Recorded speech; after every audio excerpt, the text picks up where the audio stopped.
The question here is what is special to science? Is it a method or an aim or a condition? And the answer is that the answer is a condition, and there is a sufficient condition that if you fulfill that condition, you are doing science. It's a claim. If there is a disagreement to that claim, that is the topic of next lecture. In this lecture, I have to present that claim for a sufficient condition for a scientific statement. That if a condition is fulfilled, your statement is scientific, and that is special to your statement, and that is special to science.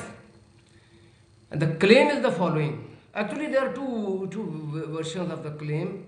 One is I am not mentioned in the outline. The second, which is said by Karl Popper, I introduce who Popper is. The main claim of this lecture is that if you can test your statement, the way to show that you can test, suggested by Popper, is that you should be able to show, to not actually show, it's a crucial. You should be able to just mention the possibility that the statement could have been, possibility is the crucial word, could have been wrong this way. That is just for checking. And then you do actual experiment, and then you say, actually there was no refutation, no violation. If these two conditions, one is blue and one is in green, is fulfilled, your statement is scientific. That's the main lesson of the lecture. And there are a few applications of that. And among the application I can mention here that I'm talking about chance statement. When you say this thing happened by chance, or this pattern was seen by chance, are you making a scientific statement, or is just a way of saying it? And the answer is that sometimes it's some kind of chance statement are scientific, and some kind of chance statement are not scientific, at least according to Popper's standard. I have introduced who Popper is.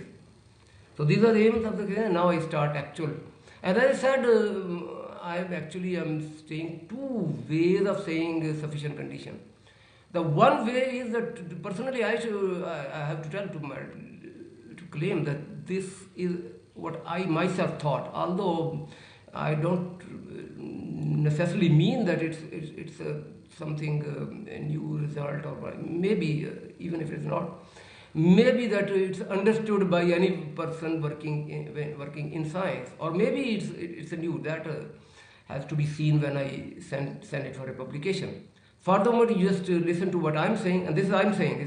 Popper has not started. Actually, I have compared Popper with this. So actually, this is a background also. This is not only my rival sufficient condition. You can say it helper condition as well. You first understand that, and then it will become easier for you to understand Popper. Anyway, whatever the significance, first you pay attention to that. And that is that I answered that question, that why we believe in unseen. An unseen example is like a gravity. We don't see by eyes gravity. So why do you believe in gravity? Do you accept the gravity, the earth has the force? Or anything like conservation of charge? Have you seen charge? No. Have you seen conservation, that constancy, this property? No. You see many things. Why do you believe in that? A rough answer, I think that everyone would say. This, I don't claim anything to me as well. That everyone would say, I think, that we believe in unseen because of its effects. That much is there. I have tried to formalize, specify that effect, the word effect, and by effect I think I suggest that effect could be two observations. I mean, there are many here, but I have selected two. There can be two or more. What happens is, if your unseen, not visible explanation, like gravity here, is a claim, it will be mathematically related to a possible observation. Furthermore, it is a possible. Actual experiment have not started. Your calculation will be able to say, if it is at that height, what would happen? Or calculation. You do calculation for two for two possible observations. And calculation I show by this pink, which means logic or mathematics. You do two calculation, that means you do two prediction. And that, okay, if you have mathematically related your theory to observation 1, and you have mathematically related your theory to observation 2, that means through this longer route, or you can say somewhere this is a pink man, you have said that this observation is that much more than this observation, or so you have related them. And now you do actual calculation. And by actual I mean this green. Green is my color, routine color for actual observation. Now here in this case these two agree. There's slight disagreement, and that you can say maybe in scientific calculation, there's experiment side, there is always error. Error is normally small, but for clarity in showing I've enlarged it. But idea is that both agree. Your prediction, mathematical prediction in pink, and actual observation in green, they agree. That becomes an evidence for that thing which was not directly visible, but its effect have indirectly convinced you that that has something in it. So that becomes a justification for what is invisible, but whose effect you have seen. And it's necessary that your prediction must be verified as well. That I've written it now. Sorry, I've already spoken it. And the example also I have mentioned it. Gravity is there and it relates to visible height. So this is there. So this example is finished. So now this standard is that, I've been saying that science relates observation, and that's only I've given words to this thing. So that's the thing. If something relates to observation, that is science. That fulfills sufficient condition for being a scientific statement. That is my version. And now established version, already published version is written by called Popper, 1902 to 1994. So this means the major portion of 20th century philosopher, which in an opinion is that is the biggest philosopher of science. An opinion, you may have other opinion, but Encyclopedia Britannica mentions something like that opinion. And he was Austrian, German-speaking country. But after World War II, for most of his career, he worked in London School of Economics. So that's why he's called Austrian-British philosopher. Now what he said it in his own way. But I have prepared a background, and if you see in background, the background is mine. And the comparison of Popper is showing Popper in this way. That's also presentation is also mine. I hope this will become easier than others, or maybe than Popper himself, to understand what Popper said.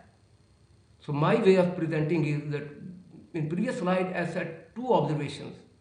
Your P was up, and now P, I think it was down, gravity was down, I showed. So P is the scientific theory or model or whatever you have to test. And I said you need two actual observations. Now Popper has saved money. Only one observation is sufficient. Popper is a logician. He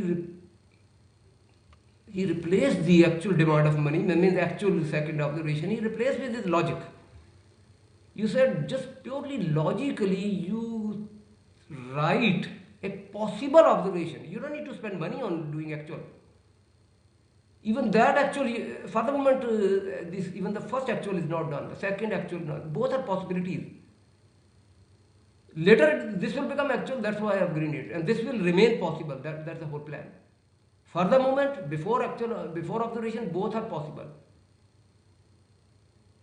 And so two are there. So and now you say you should be able to say, two are there, and now in writing one is here and the two is here. These one or two make two. One should be actually, and now I said, okay, I think this is later. For the moment, before actual, you just make a logical analysis that you should be able to pinpoint a possible observation. The crucial word is possible. People don't understand, pay attention to possible, and then they do not understand what Popper is saying. And they say the Popper is saying the statement is refuted. No, Popper is saying it may be refuted. It's a possible refuting. It's not actual refuting. You should be able to write something if it were, you pay attention to the word if it were done, seen, just a logical comparison there is only a comparison. If it were seen, that would refute, that has not actually refuted. That would is combined with if.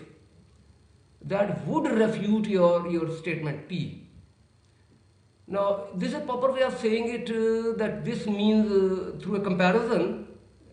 At this moment, you have not started experiment, so actual is also a possibility. It's a verifying possibility. And other is purely logical, which is refuting possibility. If you can mention a refuting possibility, that means you have shown how it can be refuted, which is Popper's way of saying it. You have shown how this can be checked. So test is done, and now you do actual observation. In actual observation, you see there is no violation. So that means it could be tested, and it has become successful in testing. If these two conditions are fulfilled, then that's scientific. Now, in a way, I've said it, and maybe I can go to the example of chance. But I've seen so many misunderstandings about that maybe I will take you extra time, and I have to 3 or 4 ways I have to say it in a variety of ways, so that there are many misunderstandings, which I have actually seen it in my. I'm teaching it for I think now maybe more than 15 or 16, I think 18 years, and I've seen this so many misunderstandings that I think it's worth paying attention to it, even if at the cost of maybe repeating it. If you have already understood, then maybe I'm sorry to you, but maybe many needs it.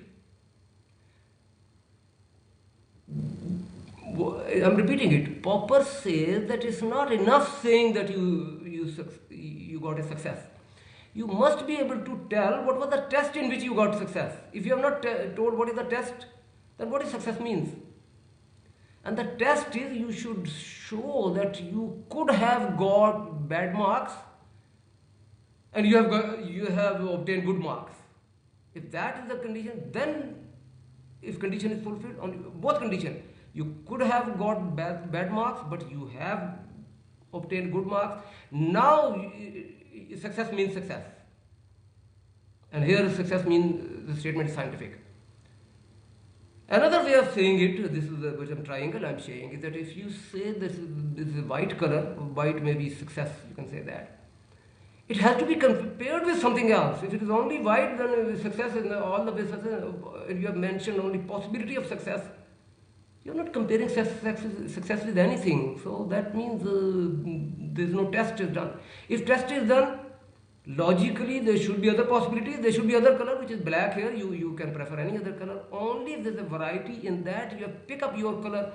That is success, and that is a worth mentioning result. Now to another, so I've said it, maybe repeated it or so, whatever it is. The misunderstandings which I've seen it in I think it's 100, if not 1,000 of students, is that they confuse this word refuted and refutable. And the many misconceptions start when people forget that the opposite to refuted is not refutable or not refutable. Opposite to refuted is not refuted. And refutable is not same as refuted. Refutable is desired, but that does not mean that refuted is also desired. They are two different things. Refutable is, it should be able to be checked. That's what refutable is saying. So that should be desired, but actually in checking, it should not fail. So it should not be refuted. So refuted is bad, but refutable means desired. And these are not opposite to each other. If they are opposite, then you would say that, oh sorry, they are not same word, refuted and refutable. If they are same, then you may be confused that here I said it's a bad and here I said it's a desired. If you think they are same, then the confusion arises. But if you understand that they are different words, they are related, then you understand one can be bad and the other can be desired. And the difficult word was refutable, and that I have tried to explain. And if you refuted is a normal word, for the moment you separately understand it, and then you try to say it. Don't try to, without understanding, don't try to collect them together. First, independently learn, and the refutable is a different word. I think it's worth paying some time to refutable. Forgetting the word refuted. Pay attention to refutable. And then you say refuted, not refuted. So that is desired. If you don't pay attention to these details, you may be thinking, now the common misconceptions are these kind of things, that people say that I have a theory and that cannot be refuted, and they think it's all with a praise. But in a sense I have conveyed here, sometimes it's praise. There can be certain situations. In mathematics you can say sometimes it cannot be refuted, it's a praise. But in physics or in chemistry or biology and experimental sciences, observational sciences, you first refutable checks your ability to check, and that is desired. So if it is not refutable, that is not desired. Not refutable is bad. So I think I'm repeating it, so maybe I go and do something else. And something else in next slide. On the next slide, that's also my effort. This is not this terminology is not written by Popper himself. But to the best of my understanding, that is equivalent to what Popper has written. So what I've made is, which you can make something like a computer program as well, that if you are checking a statement, P is a statement and capital P is a possibility. Capital P is a possibility, the first letter is P. Small letter P, you may be thinking I should choose a different letter, but in philosophy it has become common. With P is a possibility, but another word starting with P is preposition. And that means statement. And good or bad in philosophy, the preposition word is more common than the word statement. So I have to teach you the standard terminology as well. So for that's why I'm using the word P. And although you would have liked me to choosing a different letter, but I have to teach you the tradition as well. And tradition says preposition, and that's P. And tradition says probability. And they both start with P, so I cannot do anything. You have to pay attention to it. The small p is the preposition, B statement. And you have to check that. So the procedure I'm suggesting is that you say statement is P happens. P1 possibility is I may see P happening. So it's a computer program. You don't need to think about it. Just make a straightforward possibility. And P2 is, you say I may see P2 not happening. Okay, another thing to be paid attention is that in your statement proposition there will be a visible part and maybe invisible part. For example, if you say your statement gravity attracts everything towards Earth. Now, can you separate out what is visible in that, what is invisible? It's a gravity. Can you see that? The answer is not. So it's not a visible part. So what is visible? Visible is that when you say attracts towards itself, that means falls down. So falling down is visible. So it's a thing. I repeat now. It's not P. So sorry, I said P. You make I may see P. Not I may see the visible part of C. Okay, I think if not spoken, I think it's not a big mistake. I had spoken the word C. So you should yourself have understood that C means only visible part. But if it was not clear, then I have myself made it clear. I repeat it now. You select the visible part. For the moment, you leave out invisible part. Okay, the whole plan is that once you have given a justification for P, then you will believe in both its visible part and its invisible part or both. But for the moment, at this stage when we are testing, only visible part, only falling down, not gravity. I may see P happening, I may see things falling down, and P to the I may not see things falling down. It's a straightforward procedure. You can make even, I think, computer program for it. Now, in both cases, you ask this question. Maybe if you ask one, if P1, if I see P happening, visible part of P happening, will P be refuted? The answer is obviously not. Here, if I see small visible part of P not happening, will P be refuted? The answer is yes. If your answer is yes, either to question 1 or to question 2, that means you can give an answer yes to. You remember what was the question? You said answer to, it can be refuted. So yes means it can be refuted. So the negative is actually desired thing. And the pink color is logic. You have logically related it. So your desired is what, again, it's a possible that could refute it. If you have found yes to it, that means if you could refute it, that's a refutable. So apparently it seems that every statement in the world would have a refutability. Refutability seems that the possibility would refute it. There will be a negative. So that means every statement would be refutable. Apparently. And now what I have to say in the next slide is that refutability is, the way I have presented it, refutability is normal, and if something is not refutable, that means it's obviously, apparently, a clear procedure will not work for P. So what can be P for this procedure will not work? And there I say, if people are clear, I think I know going to see. If people are clear, if they only make clear statement. My channel, the name is Clear Thinking. So I try. This is my claim, and you have to judge. I try to make only clear statement, but people don't do that. The people make.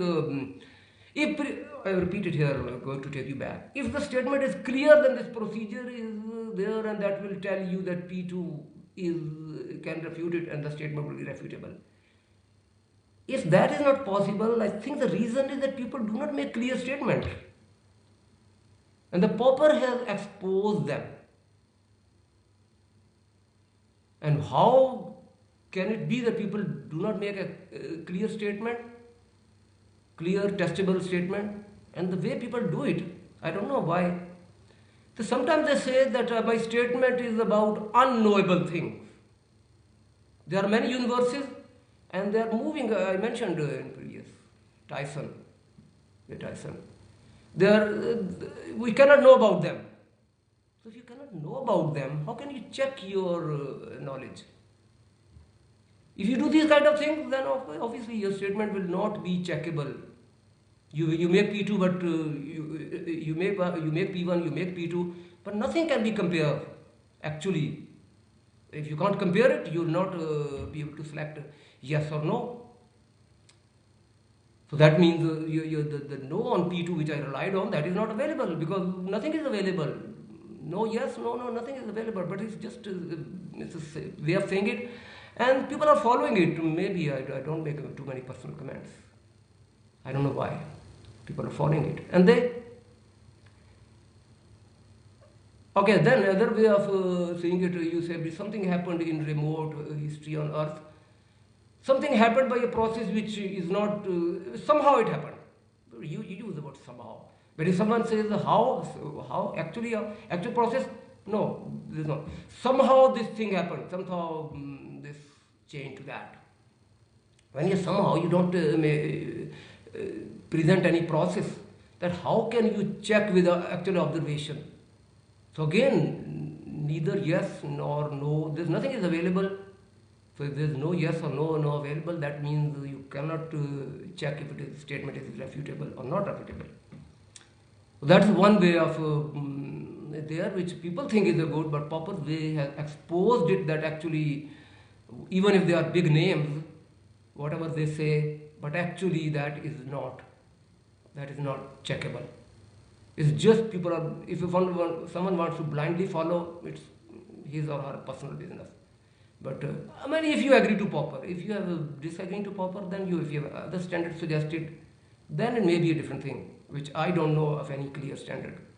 But if it is there, our channel is welcome to that, to discussing it, if there is any other standard. But if the standard is Popper, then these kind of things will remain unclear. Another unclear could be that if you say something, this time you say something knowable, you will fail, that can be seen, but you put a condition on it, that if a conspiracy is made to you, then, now if you have to check visible and again invisible condition as well. The invisible condition is unspecified condition, since that cannot be checked. So overall your statement cannot be checked. So it cannot be checked, it cannot be, you cannot decide yes or no to the previous slide. So that's the thing. Okay, the history says that Popper's first criticism historically in 1930s was on what is called scientific socialism. The claim was scientific, which is more recently called communism or socialism. It was Soviet Union who held on to it. And that said, in Popper's life, that there are many conspiracies made against the labor class, the people, wealthy people, with das capital, the word, the capital means the people with money. They make conspiracies, and that keeps labor in bad condition, poor person in bad condition. What is the conspiracy? They don't specify. Whenever they know it's a bad condition, then they think of a conspiracy, and they say your condition is bad because of someone has made any conspiracy to you. After seeing your condition, before knowing your condition, they don't know anything. So this kind of thing, Popper said it, that these are not scientific. So that is so far I've said about unclear things. Now I've come to the word non-describable. That means there can be another class of non-refutable. It means they become non-clear because of a different reason, not because of something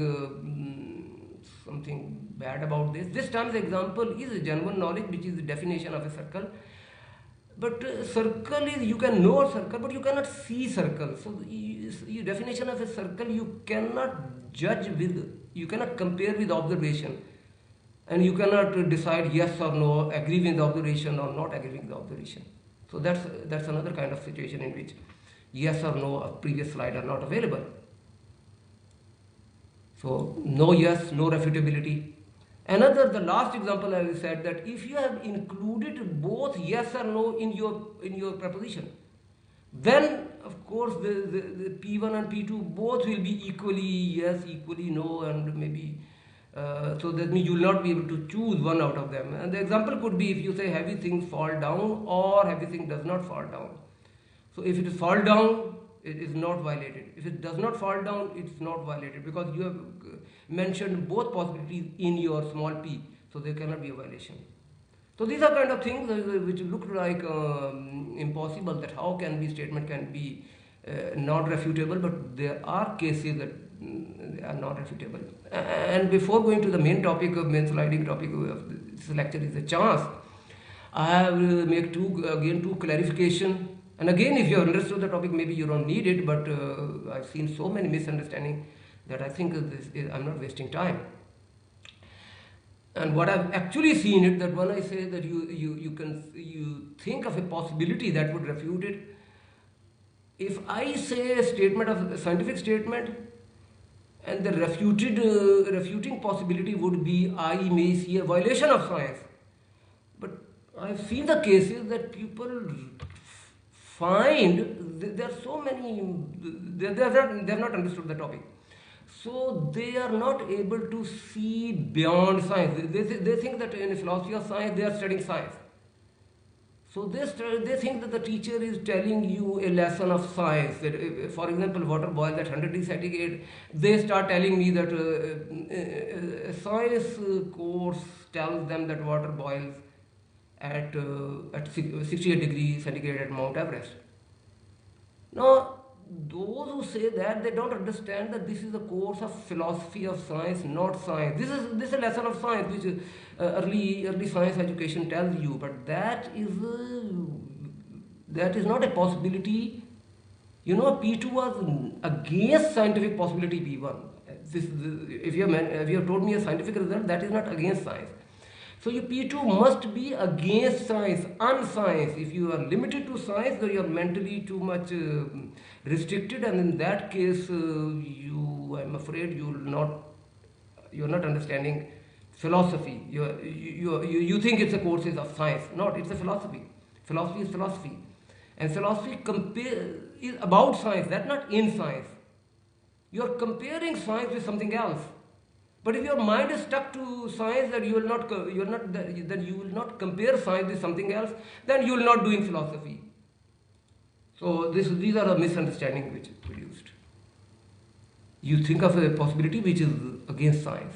It's the only possibility. Okay, that was I remained speaking about the previous slide, and now coming to this slide. Now, in the previous lecture, I told you about inductive reasoning. Now, inductive reasoning gave you scientific statement. You know, all heavy things expand on heating. Not heavy thing. All metals expand on heating, and all heavy things fall to the ground. This was generalization. And apparently, I taught you inductive reasoning, and now I'm teaching you Popper's standard. But I clarify that if you understand Popper's standard, then that includes your inductive reasoning. So after today's lecture, you don't need inductive reasoning. Although you may need it. This today's lecture may be a difficult route, and inductive reasoning may be easier route. If that is the case, then okay, you keep it.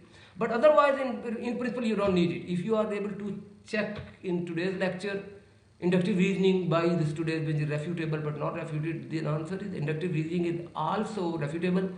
And if it is a good induction, that it's not refuted. So the today's standard includes the previous. And if you say, did I tell this is a new thing that is refutable? I tell you not. I already told you. I said that I said about inductive reasoning that no violation should be seen. Now, no violation should be seen or whatever. I mentioned the possibility. I mentioned no violation, the possibility of no mention and no violation, and then whatever I said it. But I mentioned the possibility of no violation. That means no violation. Sorry, when I said no violation should be seen, means that no violation should be seen. So this is a possibility, and with that is a possibility of violation. So violation is also a possibility which we are avoiding, but still this possibility of violation is there, and that's why there's a possibility of violating inductive reasoning. So inductive reasoning, that means, is refutable, and if it is good induction, that is not refuted. So all in all, many inductive reasonings are scientific reasoning. If it is not, there will be some special reason. But normally, I think you should take it. If it is good inductive reasoning, I think I should say science, unless there's some special reason. Now, the main application, what I mentioned even in the very start with the outline, was this chance. Chance is a word that Stanford Encyclopedia of Philosophy has an entry of chance versus randomness that says the two statements which in the same article, and I've combined them into one because of a lack of space here. One statement says that chance is not a technical term. Another sentence in the same article says that chance is a commonly used term, and when people commonly say that, they mean single case objective probability. Don't bother, I have to explain all 4 words, so don't worry. So first I explain the word probability. So probability is a technical term. Chance is not a technical term, but probability is a technical term. And physics student or maybe statistical physics, statistics students or maybe many other social sciences or maybe many subject students, they know this word probability. And the easiest example of probability is a coin. Both sides have 50-50% probability. Now that is making a prediction, or maybe you have guessed or not from what I said so far about Popper. If a statement can make a prediction, is it possible that prediction is not fulfilled? That means it can be violated. So another way, if Popper's standard is still difficult for you, you can replace it this with word predictable. If something can predict, that is refutable but not refuted. And if something can predict and the prediction is successful, then that is a scientific statement. So probability does predict. It says that if the 50-50% means that in principle the prediction is if you repeat the toss infinite number of times, then both sides will appear 50% of the time. In actual, you will see that. Now, in actual practice, you cannot do infinite number of trials. So this means this becomes actually, in philosophy there are many technical discussions about that. What I'm saying is, I think here I'm saying is the lesson to science students without any technicalities of philosophy. It is actually in science we use it that if there enough large number, maybe thousands or millions or so, we accept that it's not actually 50%, it's approximately 50%, but we accept that in science as an evidence. And so that's how probability does make a prediction, and their predictions are okay. If you are still worried about how to make a millions or thousands of trials, then you can do it on computer programming, and then you don't need actual tossing thousands of times. You can do a computer programming. So all this can be checked. Now I explained about probability. Now the word single case. Single case means something happened only once. For example, you have some tournament. I'm talking about cricket. If you know any other game, you can tell. 2024 match. So there can be matches in 2025, 2023, but I have not said any match. I said in 2024, this particular game. So I'm not saying something which is again repeated. I pinpointed something special event, which is not going to happen. If the same game happens in 2025, that will be 2025. But I'm talking about this month, which is May, June 2024. That means I pinpointed something which is not repeated, which is not to be repeated, which is not. So you understand the single case means. So that is single case. The word objective. So objective, to explain objective, this particular case, the single case, I make a statement. Suppose I say that this team in this tournament has 70% chances of winning. So probability was about a large number of trials, but here is a single event. I still said chances. But when I said chances, I had an evidence. I knew that the team is good. Its past record is good. So because of previous evidence, I said it. The previous evidence was objective. Everyone we knew. There was no controversy about it. So that's why I have an objective evidence. So even if I single case, I said it looks like a probability, but it is still an evidence-based statement. So I hope I have conveyed you what chance means. All four words in chance. Now, if you have said it evidence-based, then that is even if probability needs a large number of trials. You don't have large number of trials, but still, because you have said, because you have some justification, some evidence-based or some other base. For example, sometimes base could not be evidence, but a single case is, for example, 1919 solar eclipse. I'm not sure. This astrophysics is not directly my subject, astronomy. But I'm not sure that 1919 eclipse would be seen again, but even if it is seen as a 1919 eclipse. But anyway, you can think of that. Suppose it's a single case. You think of a single case. Suppose even then Einstein made a prediction that light will be deflected by 1.27 degree, and that was verified. If again a single case, you had something previously I said evidence based. Here in case of Einstein, it was a theory based. Theory is Einstein's theory of relativity. If you have some foundation, you have evidence or something based, then okay, whatever you said it, that is scientific or science-like. But my real topic here is that if you do not have any evidence, you don't know anything, you just waited for what you saw, and then you said, whatever I have seen it, that happened by chance. You have no previous estimate, you have no knowledge, no base, no relativity, no previous performance, nothing. And then you said it happened by chance. That means it shows you do not have any knowledge. Okay, if you have a knowledge, then say it. If you have said something, then it will not be chance only. That will be something else. That's not my topic. But if you had not said anything, and if you don't have anything, only you said it by chance, then there are many conditions. If you don't mix with that, I'm saying many things. After many things I'm saying, if there's nothing else, then you have chance said, then that I'm saying that cannot be checked.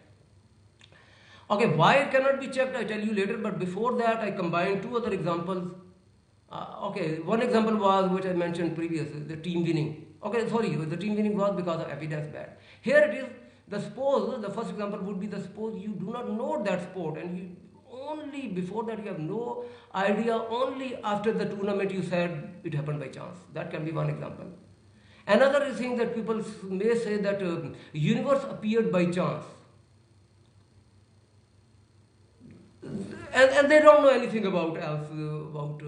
If they know anything about else, then I'm not saying about them. I'm making a hypothetical situation that if they don't know anything, they have said only chance. Then I analyze together in the next slide. We just go on collecting example. And I clarify that even if with that they name a scientific theory like quantum mechanics. Now, quantum mechanics, when quantum mechanics says chance, that means actually that is the case in which quantum mechanics does not make any prediction. If quantum mechanics does not make any this statement, that quantum mechanics does not make any prediction, that is not a prediction of quantum mechanics. If you say quantum mechanics says chance, that means you are saying somewhere about a single event. I'm saying about if there are many events, the quantum mechanics does make prediction. About a single event, quantum mechanics does not make any prediction. And there, if you say chance, then you have named quantum mechanics, but actually it's not a quantum mechanics. It is it's the limit of quantum mechanics. It is something which quantum mechanics does not say. So even if you have mentioned a theory, but the thing is, if it is a single case, if you don't know anything else, the only word chance you have said, even if you have mentioned scientific theory, this is the second example. Analyze together, but together means the third example as well. You have seen a pattern, a picture, what I could see. The pattern could be universe, something like that, or anything, whatever it is. It is a unique. You have not seen it any other pattern of like that. If it is you have seen other pattern, this is the slide number 9. This is the next to next. They are very with you.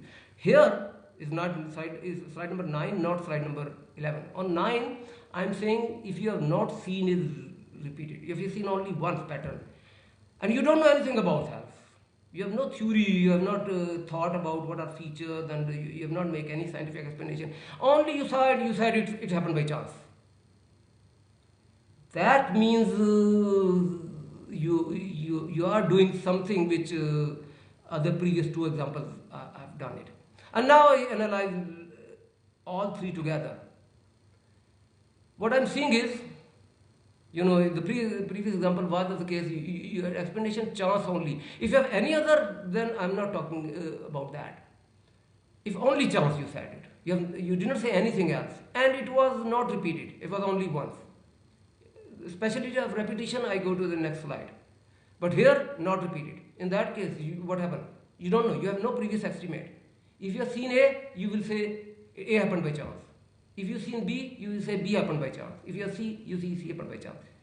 Are you making any prediction?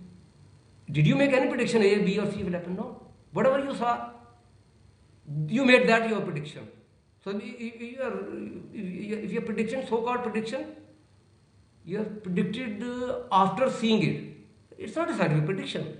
It's not a scientific reasoning. If you have any other kind of reasoning, maybe it's your way. It's not a scientific success. You don't, even if you have to argue, like it, don't like it in the name of science. You like it, whatever, if you want to like. So that means that your success is there.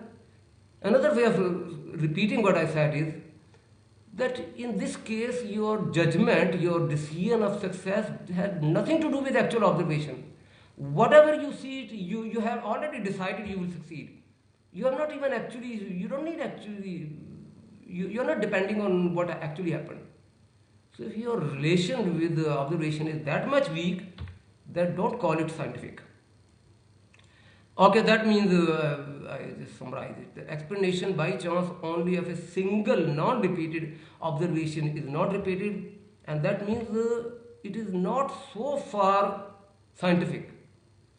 Now, in future, if your events get repeated, you get more evidence, you get more pattern repeated, then I will change my judgment. If I've seen many patterns, then I will make a statistical analysis of that, and then I may conclude that now it is scientific explanation. But before that, don't make any claim. Now that is so far if it is not repeated and so. Now it becomes what is special to repetition? And the answer is that if you have here, for example, in this picture, you have many yellow, many orange. And that example is actually what I actually mean. If this is difficult to you, you can start with a slided coin. Coin is repeated. So repeated means it's making a prediction. I mentioned it. 50% one side, 50% other side. Now that was easier thing. But my actual topic is actually this picture. You have many yellow dots, you have many orange dots. Now, if that data is available, now you can start effort to explain scientifically. And if you are making any scientific explanation, your explanation should make a prediction about the percentage, that how many ratio, how many yellow, how many orange. If you are not making that prediction, don't call it scientific. If it is scientific, if you claim scientific, you must make any ratios, ratio of yellow, ratio of orange, and then the question is that checkable? And the answer is that yes. If it's actual calculation, when you give explanation, you said ratio of yellow 40%, orange 45%, and so on.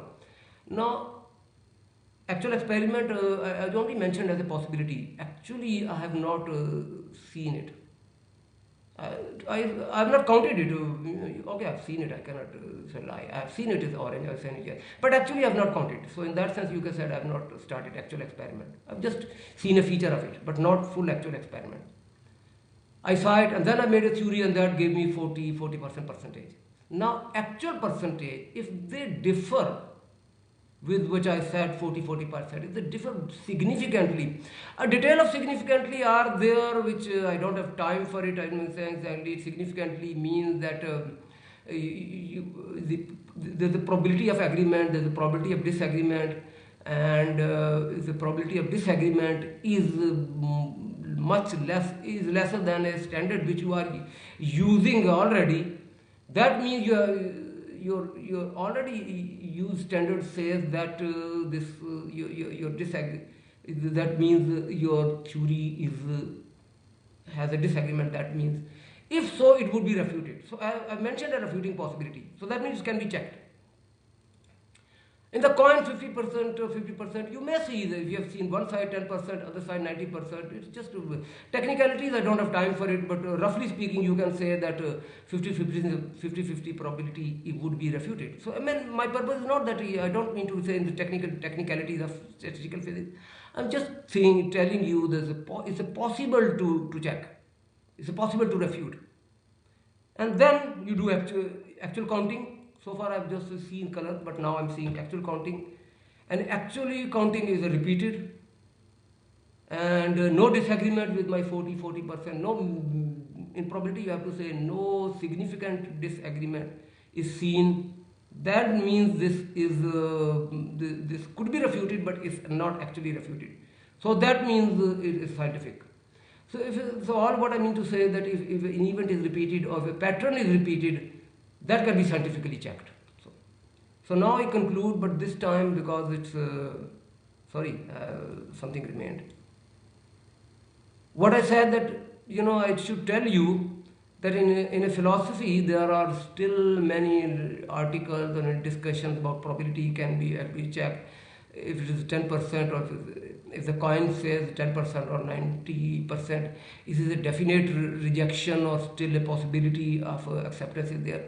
I don't have time to go into these technicalities, but I think my main argument could not be here philosophical, technical discussion about remote possibilities or so, which are there in a philosophy research paper. But I want to point out that probability checking, even if the philosophers have made some unsettled issues, in actually science, probability checking is very common thing. It's a routine thing in statistical physics, in quantum physics, and many other physics, in social sciences. But I think the main argument is quantum and statistical physics. Very clear checking is done. So philosophy discussion, I'm not. I don't have time to go into that. But practically, philosophy is repeated events are scientifically checkable, and if they're success, they are scientific evidence for philosophy. It's all only if the repetition is there. If not repetition, then so far not scientific. Okay, that's all. And now for conclusion, because it's already lengthy, so I don't have time for that. If you want to see, you can pause it and see it yourself. For the moment, I think I have to leave here. Thank you very much for watching it.